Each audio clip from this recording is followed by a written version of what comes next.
the internet loves to make rumors, and of course there's been rumors over the last couple of weeks of not only Tyler Lockett but even DK Metcalf being traded from the Seattle Seahawks. Now, there hasn't been really a team listed for the DK Metcalf one. A lot of people were saying that, oh, maybe something for trades, for the draft picks, etc., etc. And with Tyler Lockett, there was a lot of Pittsburgh Steelers rumors to go join Russell Wilson. But first of all, Tyler Lockett has shut down those rumors by saying he restructured his contract to stay in Seattle, Seattle's home, and retire in Seattle.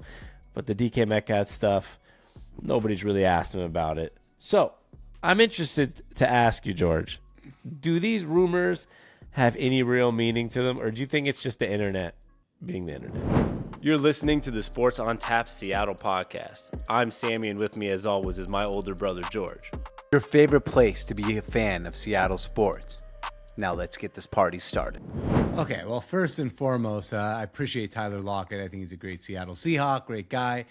But when he says I restructured my contract to stay a Seattle Seahawk and end my career here, if you get traded, that's not your choice. Like, if he got traded, it would not, like, it's out of his control. It doesn't matter if you restructure your contract, what you do. If a team calls the Seahawks and offers a trade that the Seahawks want to accept, he's traded. So okay, but I'm gonna push back on that for a second, because I don't think he would say that in a press conference unless he had the conversation with them that, like, I'm gonna restructure. If I restructured, can I for sure stay? And they're like, yeah. Like, otherwise you might be traded. Very possible, but just that's fair way to look at him. I'm just saying, if he gets when someone gets traded, to me, it's not always by choice, right? I think if you ask Tyler Lockett, he wants to stay a Seattle Seahawk. On the other side, though, DK Metcalf, I think it's absurd that we would want to trade DK Metcalf. Like, we know what wide receivers fetch in the NFL, probably a third-round draft pick, maybe a second for DK. Are you going to find anyone with the caliber of, like, ability to catch the ball, be physical, block, as DK in the second or third round? I know he has a big contract and stuff, but he has the tools to be a top 10 wide receiver in the NFL. He's had, like, 4 out of the last 5 years, 980 to 1,000 yards plus 4 out of the last 5 seasons. Like, I think trading DK Metcalf would be absurd, personally. Like, I don't think, like, there might be entertaining offers. You never know. Any team, you have no idea what they're doing behind the scenes. John Schneider's getting calls probably before the draft. He's probably taking 50, 60 phone calls a day from GM, scouts, and people offering things, some absurd, some maybe with some legs to it, some intriguing. He's probably making calls and offering things up. But I would not trade DK Metcalf personally. Tyler Lockett, I love him. He's like more of a staple of the organization. I don't think he's as important as DK moving forward with the team. Yeah, I mean, Tyler Lockett's definitely aged a little bit, and he's one of the last guys that is part of this older crew that was on the Seahawks, right? I mean, he's probably, I think he is actually the longest tenured Seahawk right now. That's on crazy the team. to think about.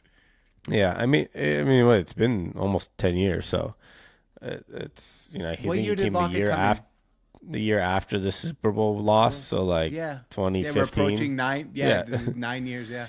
Yeah, so it's pretty long. Him and Bobby, it was kind of an anomaly for them to still be wearing Seahawks jersey. And Bobby had to leave for a year and then do it again. So well, first of all, I don't necessarily think somebody like Tyler Lockett is a guy that gets traded when you're like an older receiver that has, you know, I feel like his role in Seattle is very unique and like it works in Seattle. And I don't know if other teams would know how to utilize it correctly, but maybe that's why it was rumors to the Pittsburgh Steelers, because it's Russell Wilson and he knows his value. But Tyler Lockett's not getting traded. And I don't. I would be very surprised. Well, I mean, he's not. It seems like all those rumors are pretty much shut down as like internet-made rumors. Now, of course, if the Steelers call and offer 2 first-round draft picks, which obviously would never happen. That's not going to happen. They'll trade. They'll trade them. I mean, at the end of the day, you said it. Wide receivers are not fetching much. I mean, what was it? Stephon Diggs got like a freaking 3rd round and something else for the Texans. I mean, Stephon Diggs is considered a top 5 to 6 receiver in the NFL every single year. So it's pretty absurd that, even honestly at this point, unless you're a distraction to your team, it's pretty, or if you're trying to tank, or like, I don't know. Like, I think Diggs' situation was more maybe Was it being distracting. Distraction, yeah. Otherwise, you don't trade a good receiver because there's literally no benefit for your team. You a third round pick. Totally agree. Yeah. Okay, fine. If let's say the Bills didn't want to trade Stephon Diggs and things were going well, but then Josh Allen tore his ACL and they were trying to tank next year, then you trade him. But like, it's either things are going to be bad next year, so let's just save the money and like get draft picks, or distraction. The thing is with DK Metcalf, like forget Tyler Lockett for a second because I think that was a Russell Wilson type of rumor. Maybe they actually wanted him and they tried, and some fans or maybe a reporter came out with it and Tyler shut it down. But then there's the DK side, which is DK Metcalf, 900 yards, 1,300, 967, 11 or 1048, 1,100, and then 43 touchdowns in his career, and he's only 26 right now, 27, and he's physical. Like he's not. I like when I mean physical, like his body's built so well. I don't think we're gonna see a steep decline in his numbers. Yeah, well, I was gonna just say like he is 13 million this year and 18 million next year is not that much for a guy that could, if he has a good enough year, he cracks into a top 10-ish, could crack into a top 8-ish receiver in the NFL. And then number two is because he has this year and next year on his contract left, you're also not going to get great value in a trade package, right? So he's actually at a good price with 2 years left, and I think these 2 years will tell us a lot about what the future is for the Seahawks. We're going to learn if we're revamping everything, if we're actually looking to compete in 2 years, right? It's different every time you bring in a new coach. With Pete Carroll, it took 2 years-ish, and then they started competing. And then you'd want to have a guy like DK Metcalf at 28, 29 years old if you have a new quarterback, the right quarterback, to compete. So I think it's crazy also to even consider trading somebody like DK Metcalf because I think he not only is, physical, in shape, good blocks, plays hard. Yeah, he's a little emotional sometimes, so whatever, but he's at a good price right now, and I just think that you wouldn't get enough value back for a guy that's as valuable as he is.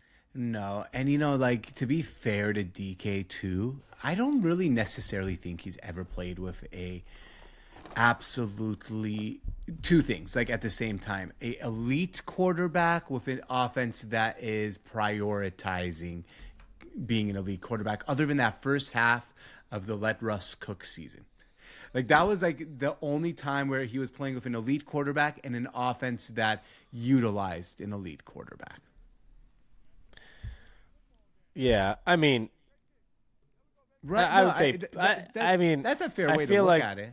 I feel like people just, I think I've become a guy that like, I just don't understand. People just hate Russ now that he's not a Seahawk. Hold on a second. That was not a hate Russ. They hate on. Okay, I mean, just let me just say the point. Like, I mean, his like second best season in his entire career is 2020, and DK Metcalf's second year. Russell Wilson, just let me tell you, threw for 4,200 yards and 40 touchdowns in 2020. That's an elite quarterback. I said, you said one half of an elite quarterback. He played with an elite quarterback for 2 solid years. What I said was an elite quarterback with a combination of the offense letting the elite quarterback throw the football.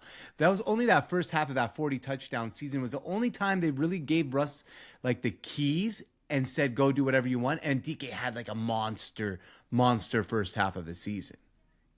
He was obviously an elite quarterback. I was saying the combination between having an elite quarterback and letting the elite quarterback like run the offense. Because I think a lot of time they did Russ the first back. 2 years. I think I don't know. I think the first 2 years in DK's career, I mean, he threw for 4,100 yards and 31 touchdowns and 4,200 yards and 40 touchdowns. He threw the ball. Those are the 2 most attempts in his entire career.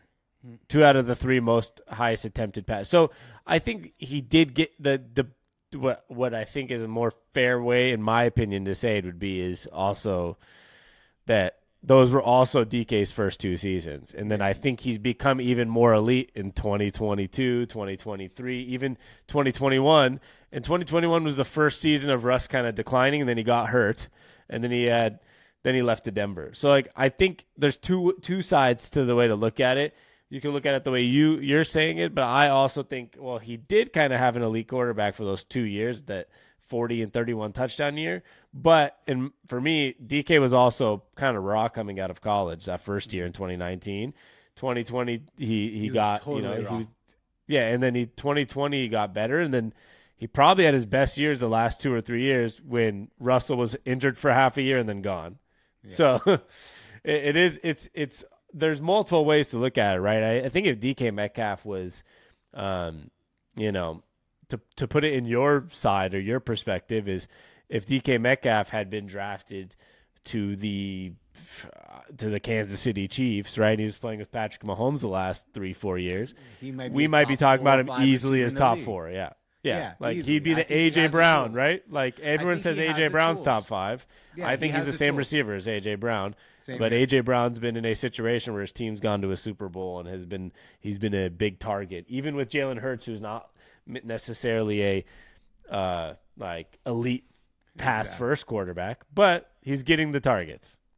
Absolutely. And by the way, keep your eyes out on AJ Brown, right? Because he seems like Devontae Smith just re-signed, so they're saying that they're kind of telling AJ Brown either re-sign a new contract, be with us, or don't be with us, is what I read online. So maybe that's someone the Seahawks can target down the line and bring in with DK, reunite the Old Miss crew.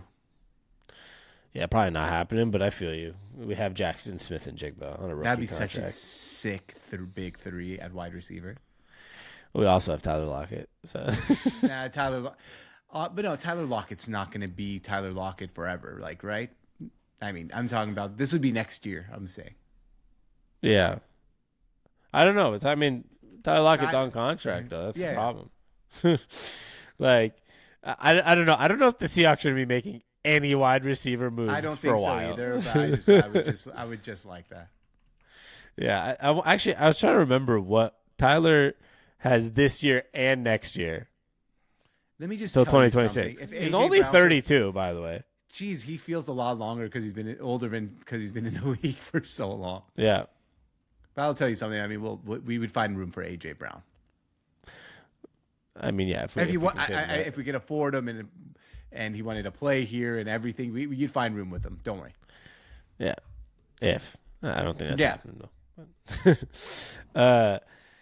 At the end of the day, I think the entire trading receivers thing is not happening unless, like we said, though, like it's a distraction or like we're trying to tank. So I think maybe the only way I could see any of these coming true, George, would be if this year was an epic disaster and we're like, oh, like this isn't working, right? And the team wins like 5 games. Like, all right, well, Geno's gone. We're probably going to draft a quarterback. Let's trade DK. Let's get rid of everyone. That'd be the only way, but it's not this year. Because I actually think, obviously, of a new coaching staff, I know that new coaching staffs all want to compete, but some go into situations where they know they can't, right? Like, they know it's going to be 1 bad year, 2 bad years. I don't think that's how Mike McDonald and John Schneider see it this year. I don't think they're looking at they're not like, oh, it's okay if we win 6 games. That's not their approach this year. I don't believe so, but I think they know it's a transition year. That's the best way to put it. Yeah, but that big difference between transition year and Jonathan Gannon got signed to the Cardinals with Kyler Murray coming off ACL tear, and they're like, it's okay if you win 3-4 games. Like, we're going to give you another year. If Mike McDonald wins 3 games next year, he's in big trouble. Yeah, there's going to be huge disappointment by him, by the entire team, media, John Schneider. So, completely agree with that. It's a transition year, not a tanking year. But no trading Tyler Lockett or DK Metcalf is the no, absolutely essential part. I do not see it happening. Much love, y'all. This is the Sports on Tap Seattle podcast. You are listening to it on YouTube, and if you're listening on the podcast, possibly you can find the YouTube link in the descriptions there. And if you're watching here on YouTube, like and subscribe. Check the links in the description for all our content. We have a Mariners page, Seahawks page, NFL page, NBA page. We got it all for you guys. Just read the links in the description to see where you want to support us. It means the world to us. And George, you know what we like to say. Hey, thanks for stopping by. I'll see you guys next time. Peace.